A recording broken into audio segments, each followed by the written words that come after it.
우리는 지식을 찾아 떠납니다. 펼쳐라 보물지도. 네, 과연 우리의 두 선원들은 어떤 분을 존경하고 닮고 싶어 하는지 궁금해집니다. 두 분의 롤모델 한번 물어봐도 될까요? 존경하고 닮고 싶은 사람이다. 존경할 만한 사람은 이 역사 속에 너무 많아서 사실 잘 정하지는 못하겠는데 저는 사실 음악을 좋아하는 만큼 고인이시지만 김광석님 같은 이런 음유신이 되고 싶다는 생각을 좀 많이 했습니다. 김광석 가수님의 느낌 좀 나요. 머리 조금만 더 길고 주름 조금만 더 생기면 느낌 좀 납니다. 민욱 씨의 롤모델도 특히나 궁금해지네요. 저요? 네. 저는 사실 좀 많은데. 오, 많아요? 네, 저는 이제 부모님이 롤모델이에요. 야, 효자다, 효자. 나도 이런 거 할 거예요. 잠깐만요. 왜 부모님이 롤모델인가요? 저는 이제 외아들이다 보니까 부모님이 이제 헌신하면서 저한테 이제 했던 거를 저도 애들이 있잖아요. 저걸 보고 배워야겠다.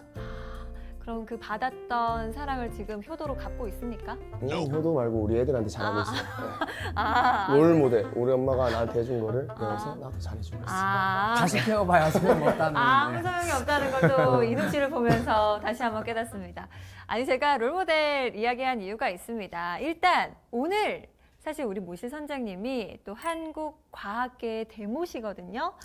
과연 우리 선장님의 롤모델은 어떤 분이실까도 궁금해지는데 모셔서 바로 물어보도록 하겠습니다. 선장님 나와주세요. 안녕하세요.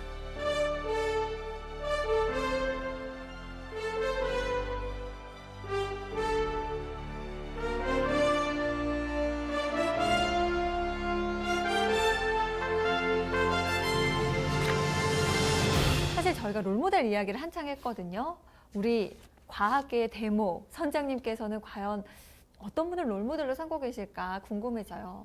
그 영화 히든 피겨스라는 거 혹시 보셨을까요? 보지는 못했습니다. 못 봤습니다. 그 3명의 여성 과학자가 나사에서 큰 역할을 하는 영화인데요. 그 중에서도 이제 도로시 본이라는 분은 그 나사에 처음으로 IBM 컴퓨터가 들어왔을 때 컴퓨터 프로그래밍을 독학으로 해치시고 그것을 혼자 그것을 배워서 나만 잘 나가야지 이런 것이 아니고요. 그 나사에 있는 모든 흑인 여성 기술자들을 모아서 그걸 다 가르치셨어요. 그때 이제 흑인은 다른 건물에 있는 화장실에 다녀와야 될 정도로 흑백 차별이 심한 시기였거든요. 그래서 나중에는 흑인과 백인을 전부 다 통솔하는 그 장 자리에까지 오르셨어요. 그러니까는 열심히 하는 것도 중요하고 내가 잘하는 것도 중요하지만 뭔가 리더십을 발휘해서 모두 함께 더 잘하게 만드는 그런 점이 멋있어서 제가 그분을 롤모델로 생각하고 있습니다. 이미 저희에게는 그런 존재이십니다. 거의 되신 것 같은데. 그러니까요. 아니, 사실 저희가 롤모델 이야기를 한창 한 이유가 있습니다. 과학 이야기를 할 거잖아요. 그렇다면 과학의 롤모델은 어떤 것일까?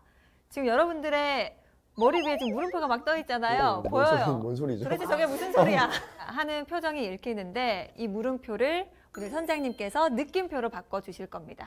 과학의 롤모델과 관한 이야기 바로 시작해 보도록 하겠습니다.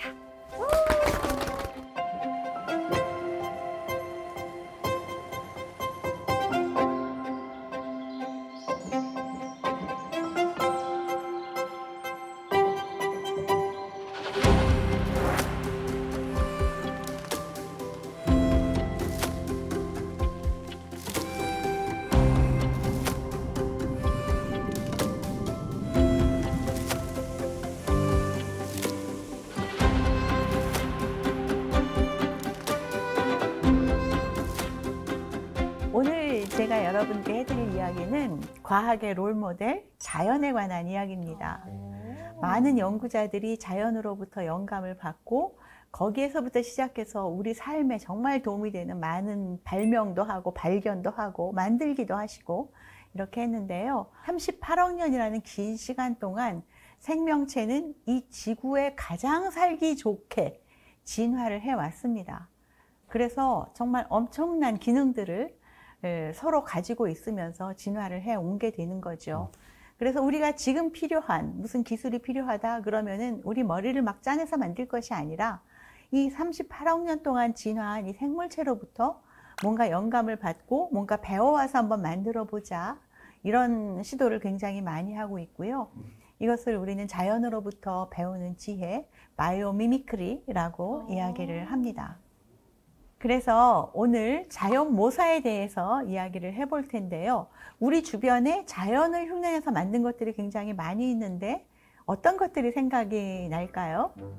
자연을 흉내낸 거. 오리발, 오리발을 따라한 오리발. 예, 맞아요. 수영할 네, 느낌. 맞습니다. 오리배.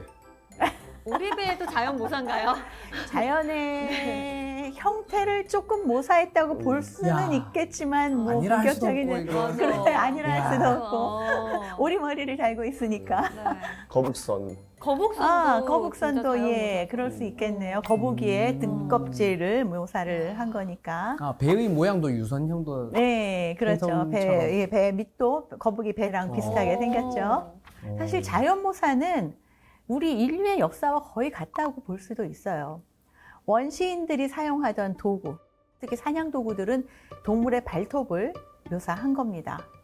동물의 발톱을 묘사해서 그것을 가지고 사냥을 했죠. 왜냐하면 사람의 손톱은 굉장히 약한데 그 사자나 호랑이 발톱은 굉장히 강하잖아요. 날카로운. 예, 그 날카로운 모습을 흉내낸 것이고 주변에 그 농장 같은 데 보면은 멧돼지 못 내려오게 가시철망 네. 치잖아요. 장미의 가시를 예, 흉내낸 가시덤불을. 것입니다. 네.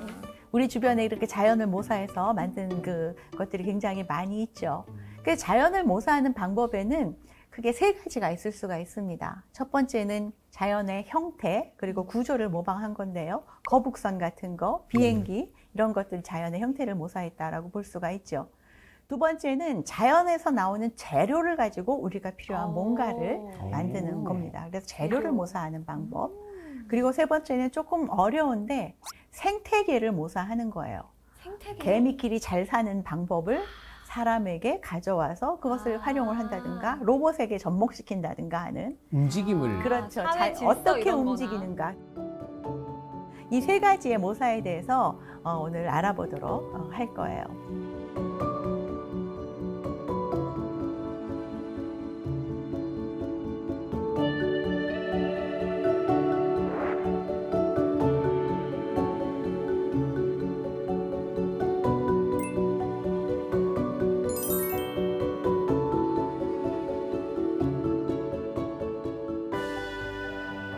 첫 번째 제일 쉬워요. 자연 형태 모사. 자연 형태 모사하면 제일 대표적으로 나오는 것이 기차예요. 우리 왜 KTX 산천 있잖아요. 네. 그 산천이 산천 좋은 곳으로 가서 산천일까? 아닙니다. 산천어? 산천어. 산천어 앞 모양하고 이 KTX 산천 앞 모양하고 아주 비슷해요.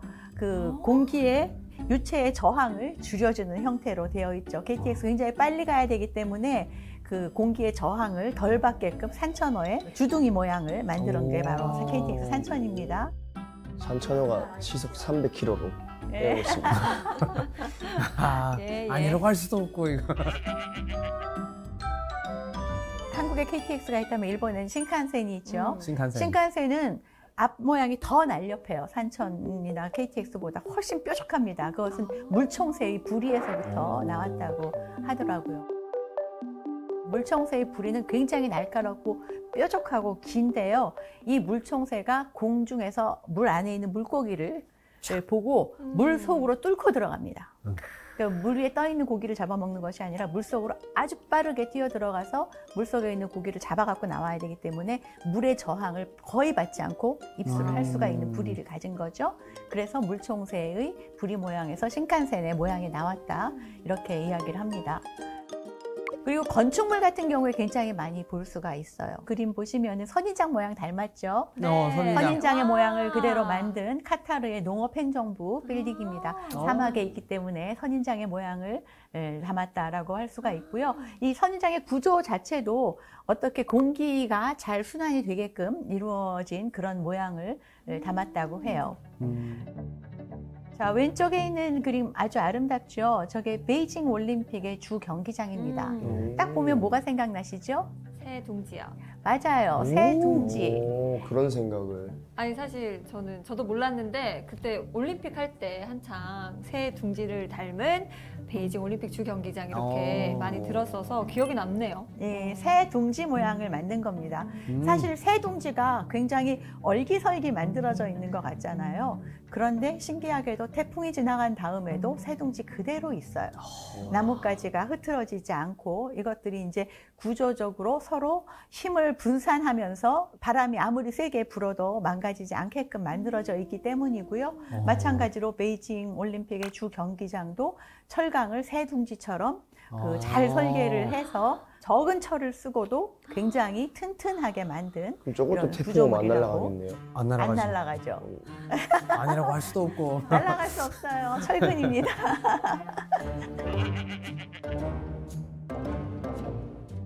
조금 아까 본 것은 자연의 어떤 형태를 모방을 한 거예요. 굉장히 큰 걸 모방을 했죠. 자연 구조는 자연에 있는 세밀한 구조물들을 우리가 모방을 한 겁니다. 게코도마뱀 같은 경우에는 발바닥에 나노 섬유가 있어서 이것을 가지고 접착을 굉장히 잘해요. 그래서 만들었고, 연잎 같은 경우에는 연잎이 매끈매끈해 보이는데 사실 그 안에 굉장히 그 위에 작은 가시들이 있습니다. 이 가시들이 물의 표면 장력을 최대화시켜서 물이 묻지 않고 또글또글 굴러가게 만들어주는 네. 역할을 합니다. 우리 제일 유명한, 자연모사 하면 제일 유명한 게 벨크로 테이프, 찍찍이 테이프. 이거 독고마리의 씨앗, 갈고리 구조를 그대로 흉내내서 만든 그 도깨비 바늘 같은. 예, 그게 오. 바로 그런 형태의 구조물을 모사를 한 거죠. 벌집은 자연계에서 가장 튼튼한 구조를 만들고 있어요. 이 벌집의 육각형 구조로 집을 지어 놓으면은 위에서 누르든 옆에서 누르든 이게 구조가 웬만해서는 망가지지 않습니다. 네. 굉장히 튼튼한 구조로 되어 있죠. 그래서 이것을 활용을 해서 공기 안 집어넣고도 저 구조를 그대로 유지를 할 수 있게끔 만든 이런 타이어를 만들기도 하고요. 상어는 상어 피부 굉장히 매끈해 보이잖아요. 네. 이 매끈해 보이는데 사실은 굉장히 물결 무늬의 잔 비늘이 빼곡하게 덮고 있습니다. 이게 물의 저항을 줄여주는 역할을 하죠.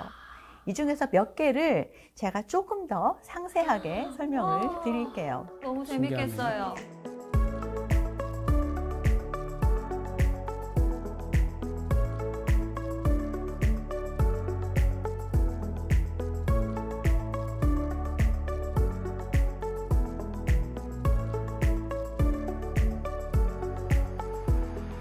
먼저 게코도마뱀이에요. 네. 와우. 게코도마뱀 혹시 본 적 있으세요? 아니요. 베트남이나 태국이나 싱가포르 이렇게 열대 지방에 가면은 호텔에서 자주 봅니다. 내가 봤던 그 그게 친구가 개구인가? 걔가 걔인가 봐요. 벽에도 붙어 있고 천장에도 붙어 있고 사실 이게 귀엽거든요. 네. 자세히 보면 귀여운데 제가 제일 무서웠던 게 잠을 자는데 천장에 있는 거예요, 걔가. 근데 저게 떨어질까봐. 떨어지면 어떡하지? 아. 그냥 거기 있거나 딴 데 가면 괜찮은데 떨어지면 어떡하지? 되게 두려웠는데 제가 마침 출장 가기 바로 전에 그 게코도마뱀 발바닥 접착 기능을 테프론 프라이팬에 붙여도 떨어지지 않는 게코도마뱀을 봤기 때문에 그 좀 두렵지 않게 잘 네. 수가 있었죠. 그 어, 비밀이 신기하다. 바로 발바닥에 숨어 있어요. 이 게코도마뱀 아주 작고 발바닥도 굉장히 조그맣죠. 그 조그만 발에 수백만 개의 털이 나 있어요. 털이요? 예, 수백만 개 아주 작은 털이 나 있고 그 털 끝은 또 수천 개로 갈라져 있어요. 어머머머. 그러니까 발끝에 가는 털들은 뭐 거의 억대가 되겠죠. 요것들이 서로 이렇게 가까이 모여 있으면은 요 사이에 분자 간의 결합이 일어납니다. 그래서 접착 능력이 생기는 거예요. 신기하네. 와, 털로. 신기하네. 예, 그래서 테프론에 묻혀놔도 안 떨어지고 이 게코도마뱀에 아무리 무거운 거를 매달아도 팔이 끊어지면 끊어졌지 떨어지지 않, 발바닥이 떨어지지는 않습니다. 그럼 얘들은 발걸음을 어떻게 옮기죠? 이렇게. 좋은 질문이에요. 이게 그래서 이 접착력이 언제 생기냐면은 붙여서 아래로 벽면과 수평하게 힘을 주면 붙습니다. 뗄 때는 수직 방향으로 떼주면은 떼져요. 아니, 신기하다. 선장님, 저 이거 어디서 본 적 있어요. 보셨죠? 이게 탐 바로 크루즈. 네, 탐 크루즈가 그 엄청 높은 빌딩을 이러고 장갑을 끼고 올라가잖아요. 맞습니다. 게코도마뱀 발바닥에서 응용한 접착 기능을 이용을 한 거예요. 그래서 이 탄소 나노튜브처럼 아주 작은 선모들을 장갑 밑에다가 붙이면은 누구나 스파이더맨이 될 수 있다. 이렇게 너무 괜찮은데요? 되는 거죠. 이게 바로 개코 도마뱀 발바닥에 숨은 비밀입니다. 난 처음에 마임 하는 줄 나도 알았어요. 아니 근데 그게 상용화는 왜 안 되나요? 올라가고 싶은데. 그럼 아무나 건물 다 올라갈 거 아니에요. 용도나 제작의 가격 문제 때문일 수도 있고요. 필요하다면 당장이라도 만들 수 있는 아주 매추한 기술이다. 이렇게 말씀드릴 수가 있어요. 네. 저 필요한 사람 도둑밖에 없어요. 아니죠, 기대하세요, 저도? 제가. 다음에 문으로 아니라 제가 창문으로 들어올 수도 있죠. 이런 사람들 때문에 상용화 안 하는 겁니다.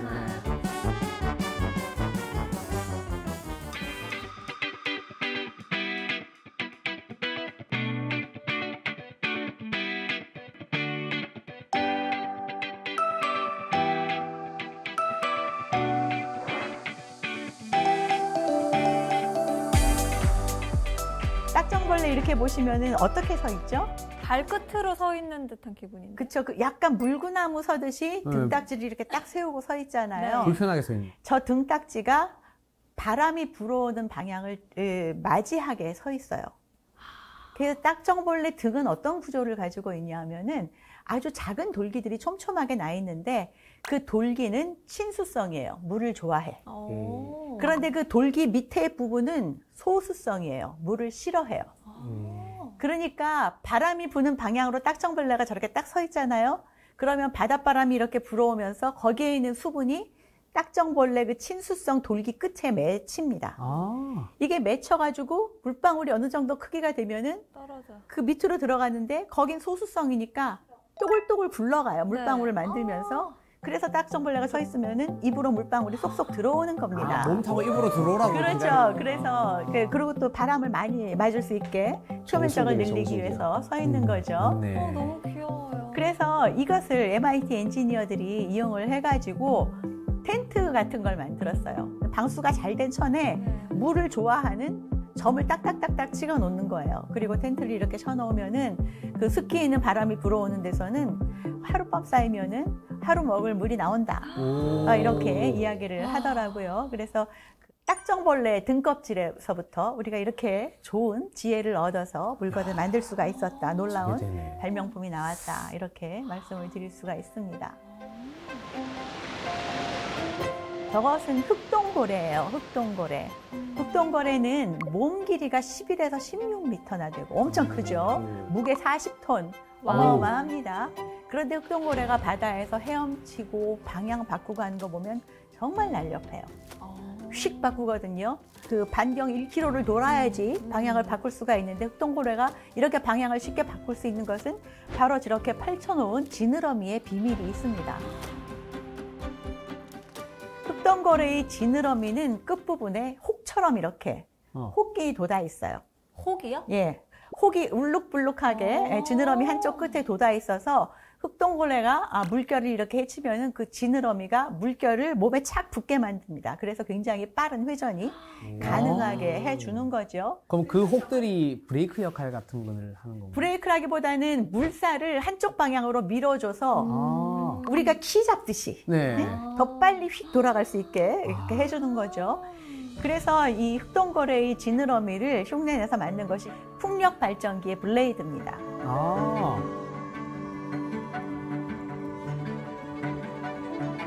풍력 발전기 바람이 조금 불어도 휙휙 돌아가야 되는데 얘가 바람의 저항을 잘 못 이겨내고 또 그 바람을 풍력 발전기가 도는 방향으로 바꿔주지 못하면은 효율이 굉장히 낮아지겠죠. 그래서 저렇게 만들었더니 같은 크기의 바람에도 더 많은 전기를 생산해 내더라. 이게 바로 이제 흑동고래의 지느러미에서 배운 우리의 지혜가 되겠습니다. 신기합니다. 해바라기 꽃이에요. 해바라기 꽃. 우리가 해바라기 꽃 그러면 꽃잎이 이 밖에 있는 노란 아이들이 꽃잎 피고 이 전체가 꽃이다. 네. 안에 있는 건 암술인가 수술인가 뭐 이렇게 생각하기 쉽잖아요. 네. 씨가 아니라 걔가 꽃이에요. 씨는 꽃에서 맺잖아요. 네. 그러니까 저 안에 있는 것들이 사실은 꽃이고요. 이 밖에 있는 것은 이파리가 변해서 생긴 이파리다 생각을 하시면 돼요. 그럼 내가 먹던 해바라기 씨는 어디 부위예요? 가운데죠. 가운데? 예, 가운데 있는 것들인데 언뜻 보기에도 너무 예쁘게 그 회전하는 듯이 그 배열이 되어 있잖아요. 근데 저 배열이 그냥 배열이 아니에요. 페르마 나선 모양으로 정확하게 되어 있습니다. 페르마 나선은 이제 수학에서 나오는 말인데요. 어떤 나선 구조가 서로 황금각을 이루게끔 되어 있어요. 그래서 거기 그 나선 구조대로 어떤 구조물들을 놓게 되면은 하루 종일 서로 옆에 있는 아이를 방해하지 않고 해를 받을 수 있는 거예요. 아. 그래서 해바라기가 해를 듬뿍 받을 수가 있는 거죠. 모든 꽃이 저렇게 모여 있는데도 다 해를 똑같이 받을 수가 있어요. 그래서 그 모양을 이용을 해서 아주 대규모 태양광 발전을 할 때 저 해바라기 꽃의 모양대로 저렇게 태양광 패널들을 배치를 하게 되면은 같은 패널 수를 가지고 훨씬 더 많은 발전을 할 수가 있게 되는 촘촘하게 거죠. 있더라도 서로 방해받지 서로 않는다는. 방향을 방해를 하지 않는 거예요. 해를 그늘진 부분 받게끔. 없이. 그렇죠. 효율성이 엄청 높겠네요. 그렇습니다. 이게 다 자연에서 배우는 지혜죠.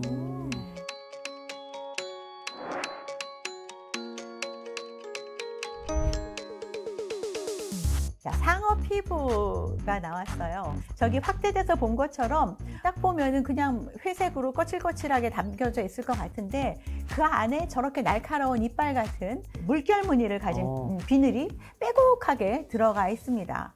이 피부가 물의 저항을 굉장히 덜 받게 해줍니다. 그래서 상어가 그렇게 빠르게 헤엄을 칠 수가 있는 거죠. 8%의 마찰 저항을 감소를 한다고 해요. 그래서 상어 피부의 그 마찰 저항을 감소하는 기능성 섬유를 만들어서 2008년 베이징 올림픽에서 수영 세계 신기록이 어마어마하게 쏟아졌습니다. 아, 저걸 활용한 수영복인가요? 전신 수영복. 우리 왜 전신 수영복이라고 이야기하는 게 2008년에 처음 나왔거든요. 일본의 수영복 회사에서 만든 건데 대개 뭐 세계 선수권 대회 하더라도 세계 신기록은 한두 개 나오고 세계 신기록이니까 그런데 그렇죠. 베이징 올림픽 때 20개가 넘게 나왔어요. 뭔가 이상하네요. 그런데 그 사람들은 전부 전신 수영복을 입고 있었죠. 그래서 이 수영복을 입은 사람과 안 입은 사람과의 차이를 두는 것은 굉장히 공정하지 않잖아요. 너무 차이가 그래서 나버리면. 2010년부터 세계 수영연맹에서 전신 수영복 착용을 금지시켰습니다. 그러면 수영을 좀 더 잘하고 싶다, 속도가 좀 나가고 싶다 하면은 전신 수영복 입고 하는 게 낫겠네요. 웬만한 사람이 전신 수영복을 입었다고 해서 못하는 수영을 잘하게 되지는 않고요. 큰 차이는 없군요. 어느 정도 팔은 적어요. 네, 100m를 20초에 가든 사람이 19.8초로 가고 싶다. 그러면 전신 수영복을 입는 게 더 유리하다. 일단 노력부터. 알겠죠? 네, 일단 저는 그냥 수영하도록 하겠습니다. 네. 그리고 상어 피부는 또 다른 장점이 있는데요. 고래 같은 경우를 보면은 고래 등에 막 따개비도 붙어 있고 심지어 산호도 자라고 있고 막 이래요. 이런 것들은 고래를 굉장히 둔하게 만들겠죠. 물의 저항을 아무래도 받게 하니까 상어 피부엔 그런 거 일도 없습니다. 네, 예, 없더라고요. 그럼 안 붙어 있어요. 수족관 가셔도 상어 피부엔 아무것도 안 붙어 있는 거 매끈해요. 보시죠. 전 상어 성격 때문인 줄 알았어요. 네. 무서워서 친구 없는 줄 알았죠. 저도 무서워서 그러는 줄 알았거든요. 네. 그런데 저 비늘이 그런 해양 생물들이 붙는 것을 방지합니다. 그래서 어디에 쓸 수 있을까요? 배 밑에. 맞아요. 배 밑에 상어 피부를 흉내낸 도료를 바르게 되면은 따개비도 안 붙고 홍합도 안 붙고 미역도 안 자랍니다. 그러니까 배를 운행할 수 있는 효율이 훨씬 더 높아지게 되죠. 근데 왜 안 붙는 거예요? 저 비늘의 구조가 굉장히 작은 것들이 날카롭게 있기 때문에 그래서 붙지를 못하는 거다라고 생각을 하고 있어요. 단지 매끄러운 면이 아니니까. 그리고 이게 세균도 붙지 않는다고 하더라고요. 단순히 구조 때문에 세균도 붙지 않아서 구조 때문에? 샤클렛이라는 회사를 만들어가지고 상어 비늘을 흉내낸 그 필름을 만들었는데 이 필름은 항균 효과가 있어서 항균이 필요한 어떤 병원에서 뭐 요도관을 만든다든가 아니면은 그 항균 필름을 만든다든가 이런데 사용을 하고 있다고 합니다.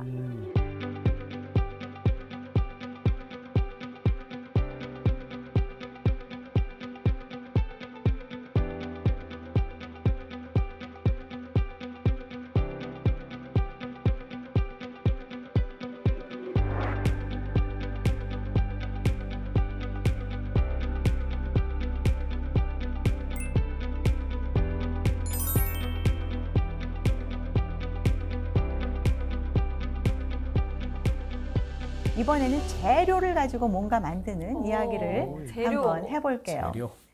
자연에서 재료를 얻어오는 것은 사실은 굉장히 많이 있습니다. 자연의 재료 중에 제일 유명한 게 거미줄입니다. 거미줄. 예, 거미줄 되게 약하잖아요. 우리가 이게 휙 치면은 그냥 망가지고, 네. 그죠? 지나가다가 여기 묻어들게 떼면은 사라지고 이렇게 되는데, 사실 거미줄은 자연에서 가장 강한 소재 중에 하나예요. 와우. 단위 면적당. 크기에 비해서. 그렇죠. 거미줄이 가늘어서 그렇지, 저 거미줄의 성질을 가진 재료를 모아놓으면은 엄청 강한 특성을 가진 것이 나올 수가 있다라는 이야기고요. 얼마나 강한가 하면 같은 지름을 가진 강철보다 5배나 강하다고 해요. 엄청 강하겠죠. 그런데 거미줄은 또 실크처럼 부드러운 성질도 가지고 있잖아요.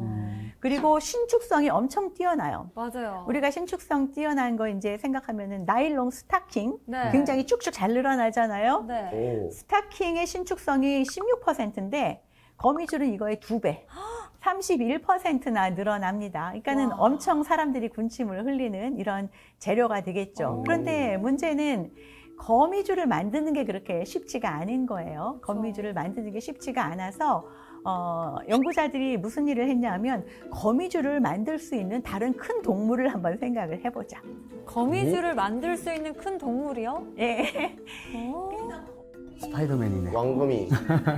거미줄을 만드는 그 부분과 염소의 그 젖을 만드는 그 부분이 굉장히 그 구조적으로 비슷하대요. 그래서 거미줄의 DNA를 뽑아서 염소한테 그것을 집어넣어서 염소의 젖에서 거미줄을 뽑아낼 수 있는 이런 것을 만들어내기도 했죠. 그러면 이렇게 이렇게 그쵸, 자면 예. 거미줄이 쭉쭉. 그건 아니죠. 그건 아니에요. 그럼 염소가 하는데 거미줄은 뭐 이렇게. 그건 아니에요. 그러니까는 염소의 젖을 짜면은 거기서 거미줄 성분이 나오는 거예요. 성분이 있다는 그걸 이제 장적을 해서 거미줄 실을 만드는 거죠. 이게 엄청 강하기 때문에 방탄조끼도 만들고 뭐 여러 가지 수술용 봉합사 같은 것도 만들고 자연유래 성분이니까. 그리고 이제 우리 바닷가에 가면은 홍합, 멍게 이런 것들 왜 바위에 찰싹 붙어 있잖아요. 그죠? 이 홍합을 이렇게 드러내면은 바위까지 같이 들려 올라옵니다. 아유 가느다란 그 촉수가 이렇게 잡고 있을 뿐인데, 그 뿌리 같은 거. 예, 네. 잡고 있을 뿐인데 이게 물 속에서도 저런 강력한 접착력을 발휘한다는 게 사실은 굉장히 중요하거든요. 물 속에서. 우리가 알고 있는 거의 모든 접착제는 물에 들어가면 다 떨어집니다. 맞아요. 우리가 합성생물학이라고 부르는 그런 분야가 있는데요. 대장균을 이용을 해서 홍합의 그 아미노산을 생산해낼 수 있는 공장을 만들 수가 있습니다. 이야. 유전자 조작을 해서 우와. 그렇게 해서 저 접착제를 대량 생산을 할 수가 있고요. 멍게 껍질도 마찬가지예요. 멍게도 단단하게 붙어 있죠. 굉장히 접착력이 강합니다. 물 속에서. 그리고 히드라라고 한 6mm 정도 되는 아주 작은 바다 생물이 있는데요. 히드라. 그 히드라의 촉수도 물 속에서 굉장히 단단하게 뭔가를 잡을 수가 있어요. 그래서 과학자들이 홍합의 그 수염이라든가 멍게의 뿌리라든가 히드라의 촉수 같은 것들을 자세히 살펴보니까 얘네들이 철과 탄닌을 다 갖고 있더라는 거죠. 그래서 그 재료를 고스란히 따와서 인공적으로 합성을 해서 물속에서도 접착력이 엄청 좋은 그런 접착제를 만들었어요. 이거 뭐 그냥 배에다 뭘 붙이고 이런 것뿐 아니라 우리 몸에서 물이 가장 많은 부분이 어느 부분일까요? 입안? 맞아요, 맞아요. 치아의 겉을 떼온다든가 할 때 바로 이 접착제를 이용을 하게 되면은 정말 오래가는 접착력을 보여준다. 그래서 손상된 치아에다가 저거를 메꾸기도 하고 이 성분이 침과 닿으면은 더 강해진대요. 그래서 이를 떼우는데 굉장히 중요하게 사용이 되는 그런 것이라고 합니다.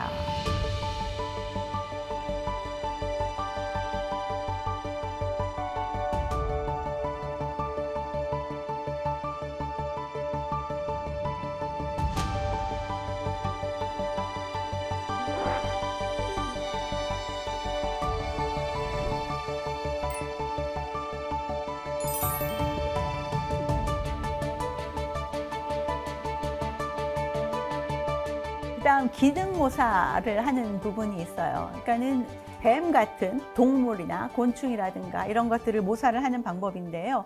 기능을 모사하는 것이 바로 이제 생체 모방 로봇들이 다 기능을 모사를 하는 거죠. 기어가는 기능, 점프하는 기능, 뛰어가는 기능 이런 것들을 모사를 하는 것인데 뱀 로봇 같은 경우에는 뱀은 비늘로 덮여 있잖아요. 그 비늘이 마치 작은 발처럼 움직이면서 앞으로 전진을 하고 굉장히 좁은 곳도 구불구불하게 갈 수가 있죠. 그래서 이 구조를 흉내를 내서 뱀 로봇을 만들었는데 이 뱀 로봇은 실제로 2017년에 지진이 났을 때 그 좁은 틈 안에 사람이 있는지 살펴보고 이럴 때 뱀 로봇을 직접 투입을 해서 활용을 했다고 합니다. 안에 갇혀있던 사람 무섭겠다. 갑자기 뱀 로봇이 딱 들어. 뱀 로봇이 낫지 않겠어요? 맞아. 뱀이 오는 것보다. 그러네요. 네. 그건 그렇네요. 그렇습니다. 그다음에 두더지는 땅을 파고 생활을 하잖아요. 네. 땅 파는 선수입니다. 두더지가 뭘로 땅을 팔 것 같으세요? 손톱. 앞발 아닌가요? 땡땡. 이빨. 오. 네, 이빨요? 두더지가 이빨로 땅을 팝니다. 아. 그래서 두더지가 이빨로 땅을 파고 그 땅을 파서 나온 것은 앞바퀴를 풍차처럼 돌려서 밖으로 내보내요. 그래서 우리가 보면 꼭 앞발로 땅을 파는 것 같지만 사실은 걔는 밖으로 빼내는 것이고 파는 거는 얼굴이에요. 그래서 오. 이 두더지의 그것을 흉내를 내가지고 닮았다. 두더지 닮았다. 굴착기를 만들었어요. 굴착기. 네, 그래서 저것이 이제 광산 같은 데서 땅을 파고 들어갈 때 저 두더지 모양의 굴착기가 아주 큰 역할을 하고 있죠.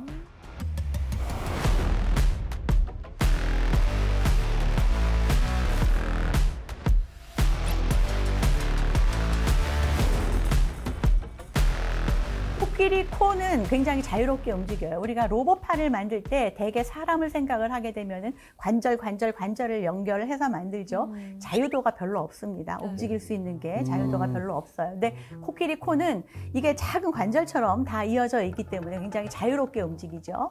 그래서 코끼리 코를 이용한 로봇팔 같은 것도 우리가 이용을 할 수가 있고요.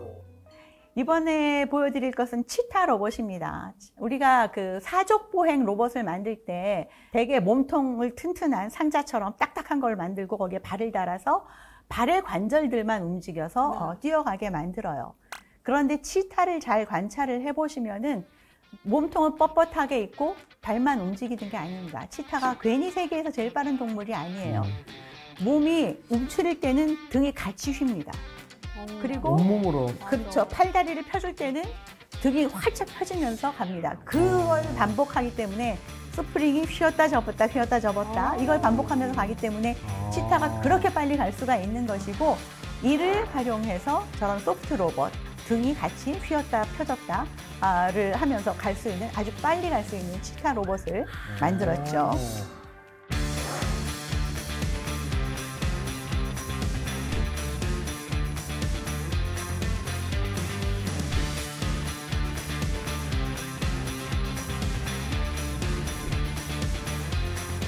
곤충을 흉내내는 로봇은 너무너무 많이 있어요. 우리 영화 봐도 파리 로봇 이런 거 많이 나오죠. 네. 예, 가서 쫙 촬영해오고 뭐 독침 놓고 이런 거. 맞아요. 이런 거 다 기술적으로 사실은 불가능한 것도 아니고요. 보시는 것처럼 뭐 말레빌트 대학에서는 헥터, 개미랑 똑같이 많은 헥터를 만들어서 개미와 똑같은 구조로 걸어 다닙니다. 오. 그리고 오른쪽에 있는 거 곤충이라 그랬는데 저건 뭘 흉내를 냈을까요? 거미 같아요. 거미 같죠? 딱 보면 거미는 곤충이 아니죠. 그죠? 거미 절지동물입니다. 절지동물입니다. 거미는 발이 8개예요. 아차차차. 곤충이니까 발이 8개죠. 네, 초파리가 날아다니지 않고 걸어 다닐 때 발을 두 개씩 해서 움직여서 걸어 다니는 모양을 흉내낸 노란 초파리 로봇입니다. 그리고 뭐 파리를 만든 것, 그 다음에 그 무당벌레를 만든 것, 이렇게 여러 가지 곤충 로봇들을 우리가 볼 수가 있죠.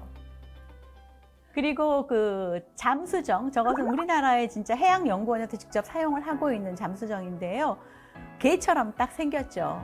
개를 모방을 해서 만든 크랩스터라는 그 해양 탐사선이 있습니다.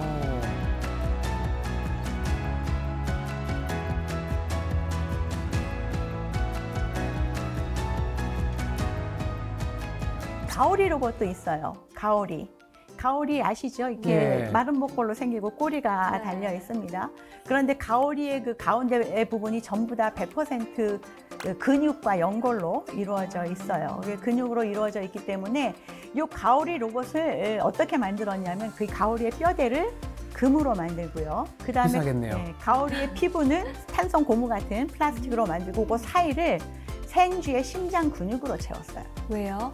생쥐의 심장 근육으로 채워서 이 가오리가 움직이는 게 꼬리를 흔들어서 움직이는 게 아니고요. 이 근육이 수축했다 이완했다 수축했다 이완했다 하면서 가오리가 움직입니다.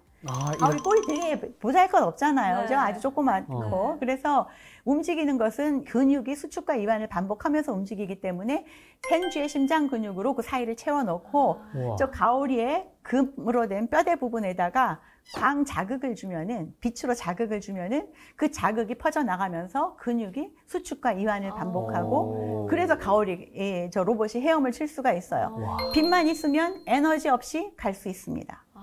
그게 가장 장점이라고 할 수가 있고요. 또 머리 부분에 자극을 두 군데를 줄 수가 있게 해서 한쪽 부분에 자극을 더 크게 주면은 한쪽은 빨리 움직이고 한쪽은 천천히 움직이겠죠. 방향 조절이 방향을 되겠네요. 전환을 할 수가 있는 거죠. 어머나. 그래서 저렇게 가오리의 생태를 잘 관찰을 해서 가오리 로봇도 만들었습니다.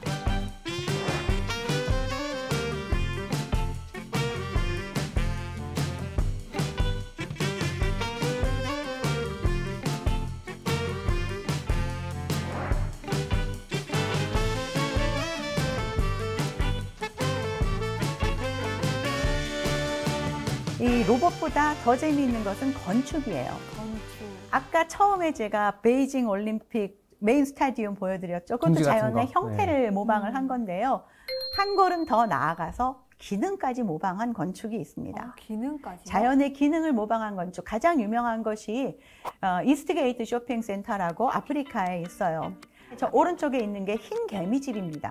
아니 근데 오. 개미집이 저렇게 위로 솟아서 크게 나 있어요? 흰 개미집은 그렇습니다. 우와. 흰 개미들은 저렇게 해서 저 안에서 이제 사는데 굉장히 키가 크면은 2m 넘는 흰 개미집도 있어요. 와. 와. 그런데 저 흰 개미집이 아프리카면은 저렇게 바깥에 저렇게 흙으로 되어 있으면 무지하게 뜨거워야 되잖아요. 막 네. 40도, 50도 올라가고 그 안에 개미들이 쪄 죽어야 되는데 네. 흰 개미집 안은 굉장히 시원합니다. 오. 무슨 그 시원한 이유가 뭔가 하면은 밑에 부분, 땅 밑에서부터 찬 기운이 올라오고 더워진 공기는 순환을 하면서 저 위에 탑 부분에서 옆으로 다 빠져나가게 되어 있어요. 그래서 저 쇼핑센터도 흰개미집의 통풍 구조를 그대로 흉내를 내서 밑에서부터 찬바람은 들어오고 뜨거운 바람은 위쪽으로 해서 자연스럽게 빠져나가게 설계를 했더니 섭씨 2도에서 섭씨 43도까지 굉장히 추운 데서 더운 데까지 그 기온이 변화하는데 저 실내 온도가 거의 변하지 않았다고 합니다. 이야. 진짜 에너지 효율적이고 10% 미만의 에너지로 쾌적한 환경을 만들 수 있는 그런 곳이라고 해요. 진짜 똑똑하네. 근데 흰개미들은 어떻게 그런 걸 다 알았을까요? 진화해서 38억 년을 진화했잖아. 배울만 하네요, 진짜. 네. 네. 자, 이것은 파리에 있는 아랍 세계연구소 건물이에요. 그런데 이 건물은 홍채를 모사했습니다. 우리 눈에 홍채 무슨 역할을 한다고 했죠? 빛이 빛의 강하면 조리개 역할. 조리개 네. 역할, 빛이 강하면 닫아주고 네. 약하면은 열어주는 역할을 하죠. 바로 그렇게 구조가 되어 있어요. 그래서 자세히 보시면은 이 홍채의 셔터 닫히는 것처럼 오. 이렇게 원형으로 되어 있고 저게 날이 더우면 닫아줬다가 아침 저녁으로 저걸 활짝 열어주고 이게 자동으로 움직일 수 있게 만들어 놓은 그런 건물입니다. 와. 그러면 안에 내부의 조도가 거의 일정하게 일정하게 유지될 수 조도도 그렇게 되고 그다음에 이제 햇빛을 막으니까 온도도 관리가 되고 그렇게 되죠. 있는. 이야. 이건 우리나라에 있는 건물이에요. 여수 엑스포의 주재관인데요. 여기는 어떤 루버 시스템을 만드는데 극락조 꽃을 활용을 했어요. 무슨 행사 같은 거 있을 때 화환, 어마어마한 화환 오면 그 가운데 딱 꽂혀 있는 저런 꽃 아마 보신 적이 있으실 거예요. 극락조 새처럼 생겼죠. 저 극락조화가 어떤 특징을 가지고 있는가 하면은요. 극락조화의 저 부리처럼 생긴 부분, 저 부분이 새가 앉는 부분입니다. 그리고 그 꽃가루와 꿀은 어디 있냐면 저 보라색에 있어요. 저 위에 벼슬 같은 것은 새를 유혹하는 부분입니다. 새가 저걸 보고 와서 여기 앉아서 내 꿀을 가져가되 꽃가루 같이 가져가. 그게 극락조가 이제 의도하는 거거든요. 그런데 꽃가루가 저렇게 있으면은 뭐 자기가 원하지 않을 때 꽃가루가 뭐 바람에 날아간다든가 떨어진다든가 비에 젖는다든가 네. 이럴 수 있죠. 그래서 저 보라색이 보통 이렇게 닫혀 있어요. 완두콩 껍질 딱 닫히듯이. 그런데 새가 와서 저 부리에 딱 앉잖아요.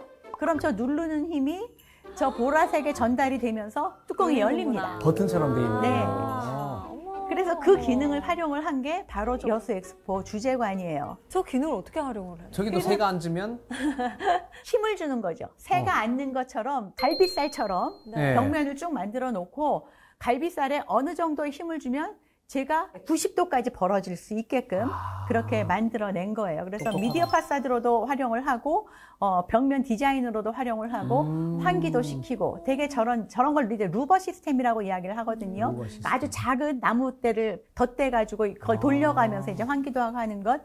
그 루버 시스템에는 힌지라는 게 있어서 걔가 돌려줘야 돼요. 사실은 네. 경칩 같은 게 돌려줘야 되는데 여기는 경칩이 없이 힌지 없이. 예, 힌지 없이 된다. 와, 이렇게 신기하다. 예, 만든 건물이 되는 거죠.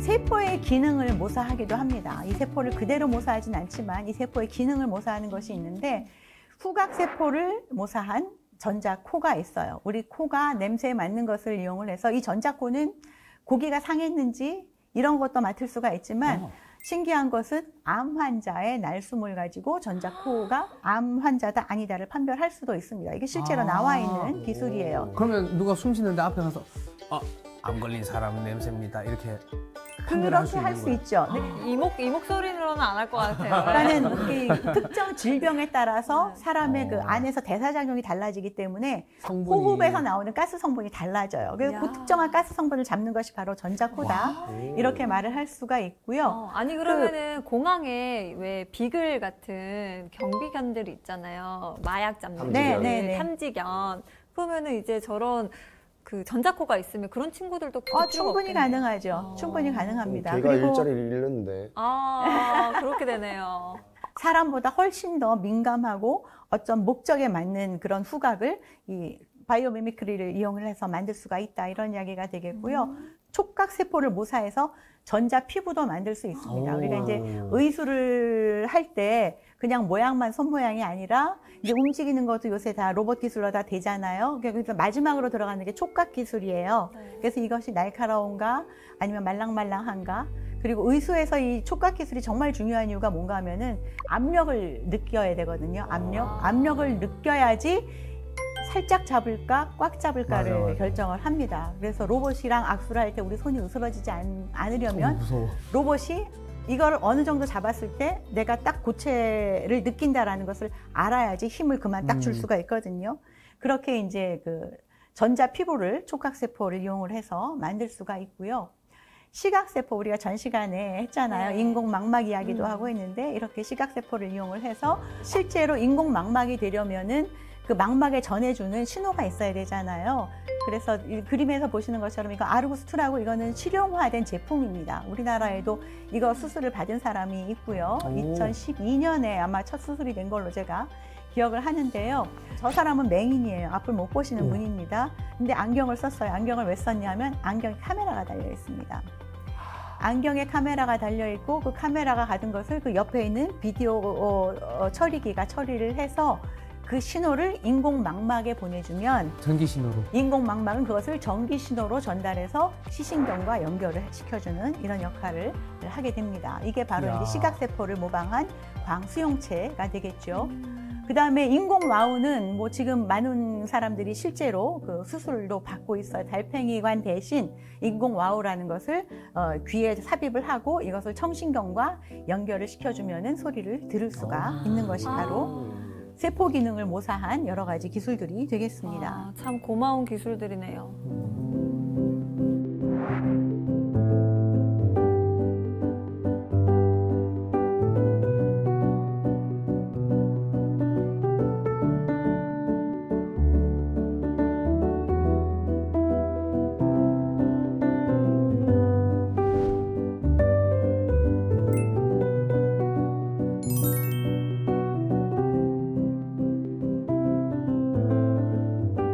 이번엔 생태계 모사예요. 생태계? 생태계라는 것은 어떤 하나의 동물이나 하나의 식물, 사람 한 명을 이야기를 하는 것이 아니라 우리가 사회를 이루듯이 동물의 사회, 식물의 사회, 뭐 이런 것들을 우리가 생태계다 이렇게 이야기를 합니다. 이렇게 전체가 어우러지면서 뭔가 발전을 하기도 하고 상호작용을 하기도 하고 이 생태계 모사를 통해서 풍력 발전을 한 사례가 있어요. 이 모사를 한 게 뭔가 하면은 그 물고기 떼. 물고기 떼 우리 왜 그 동물의 왕국이나 네. 뭐 내셔널 지오그래피 이런 거 보면 물고기들이 이렇게 떼를 지어서 막 움직이잖아요. 얘네들이 아무 생각 없이 움직이는 게 아니라 모양을 딱 짓고 있습니다. 어떻게 해야지 와류가 발생을 해서 이 물고기 떼가 가장 안전하고 편안하게 이동을 할 수 있는지가 차이가 납니다. 이것을 수학적으로 계산을 해서 풍력 발전기를 저 와류를 발생시키는 방향으로 한 거예요. 그러면은 보통 풍력 발전기는 앞에서 돌면은 뒤에 있는 애는 그것과 상관없이 바람이 불면 그냥 돌아가는데 저렇게 생태계 구조를 흉내낸 배치를 하게 되면은 앞에 풍차가 돌아가면서 낸 바람이 뒤에 풍차를 돌아가는데 더해지는 거예요. 자연의 바람에 더해서. 그러니까 훨씬 더 효율이 에너지 손실을 높아지게 최소화하는. 되겠죠. 에너지 손실을 최소화하면서 새로운 에너지를 받게까지 하는 거죠. 앞에 애가 만들어진 에너지까지 자기가 사용을 하게 되니까. 그러면 저 풍력 발전기에 흑동고래의 그 지느러미가 있고, 그렇죠. 근데 그거 모아놓은 거는 또 물고기 떼를 흉내냈고, 그렇죠. 다 따라 있네요, 그냥 자연에서.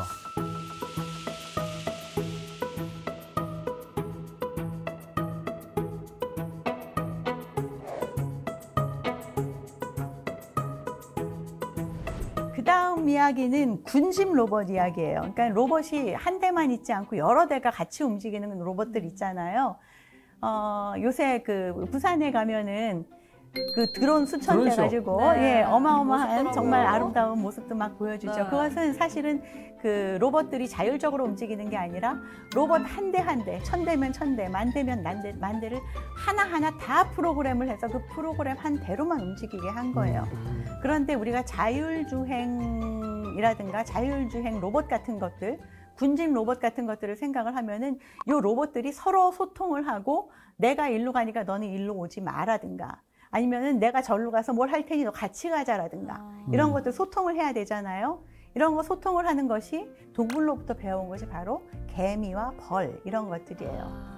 그러니까 개미 같은 경우에는 페로몬을 뿌리고 다니기 때문에 앞에 있던 개미가 뭔가 찾아내면 그쪽으로 딱 줄지어가고 뭔가 위험하면 그쪽으로 안 가고 다 후퇴하고 이거 이제 페로몬을 통해서 하는 것이고 이런 것들을 이용을 해서 이제 군집 로봇들을 어떻게 작동하게 할 것인가 라는 것들을 연구를 하고 있죠.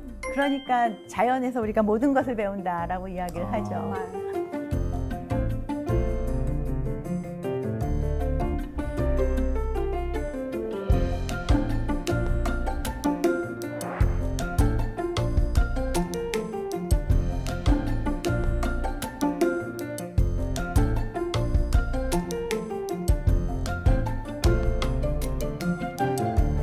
오늘 말씀드린 내용들이 어떻게 보면은 자연에서부터 우리가 모든 것을 배웠다라는 이야기로 귀결이 될 수 있을 것 같은데요.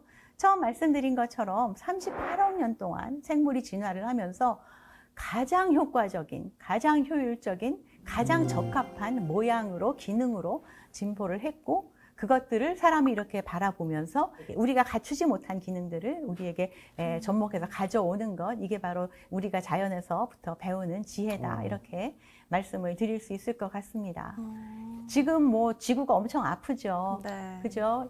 인구가 예전에 비해서 10배, 100배 늘어났고 지구는 그대로인데 이러다 보니까 자원은 고갈되고 또 이 인구들이 막 먹고 살려니 그 지구에 해로운 여러 가지 뭐 이산화탄소라든가 여러 가지 나쁜 것들을 배출을 하고 있는데 이럴 때일수록 우리가 자연에서 더 많은 지혜를 배우고 자연과 함께 가는 그런 연구들을 하고 생활을 해야 되겠다 이렇게 생각합니다.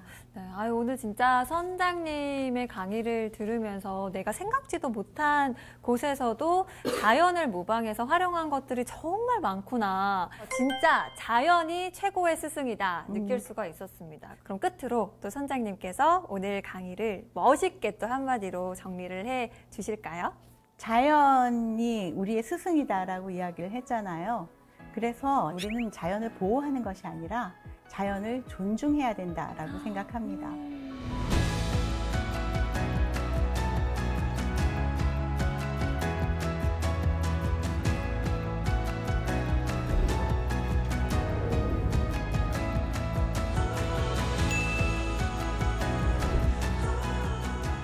저는 자연만큼 아름다운 것이 없다라고만 생각을 했는데 이제는 자연만큼 지혜로운 것이 없다라는 생각이 추가가 됐습니다. 오늘 두 분도 이제는 이 시간 함께 했으니까 저 창밖에 보이는 풍경이 또 예전과 같아 보이지는 않죠? 느낌이 다를 것 같아요. 사실 뭐 요즘에 보면은 건물들이 되게 특이한 모양이 많잖아요. 네. 그래서 이거를 듣기 전에는 왜 모양을 저렇게 만들까라는 생각만 하고 끝났는데 이제는 그런 건물을 보면은 이거는 뭘 보고 만들었을까 하는 생각을 해볼 수 기능이나. 있을 것 같은 생각이 듭니다. 감동이에요. 네. 꼭 그런 생각을 해주고 또 느낀 점도 우리 같이 공유하고 해요. 공유는 안 할래요. 알겠습니다. 네, 좋습니다. 결국은 이 도시도 자연으로부터 만들어졌고 우리가 아무리 인위적이라 한들 그 인위적인 존재도 자연으로부터 온 거니까 결국은 사실 자연과 뗄래야 뗄 수가 없잖아요. 그래서 그거를 우리 보는 우리 어린 시청자들도 한 번 더 느꼈으면 좋겠습니다. 약간 우리 아이들을 생각하는 따뜻한 마음도 느낄 수가 있었어요. 따뜻해. 사실 오늘 저도 들으면서 자연이 가르쳐주고 또 인류가 탄생시킨 놀라운 힘, 가장 자연스럽고 또 최고의 효율을 자랑하는 게 자연모사 아닐까 생각이 들었는데요. 앞으로도 이 자연에서 계속해서 영감을 얻고 해답을 얻어갈 수 있지 않을까 생각이 듭니다. 네, 이번 주 지식하기는 여기서 마무리하지만 또 다음번에 지식도감 열어봐야겠죠? 함께 네. 외치면서 끝내보도록 하겠습니다. 다음 주에도 찾아라 보물지도!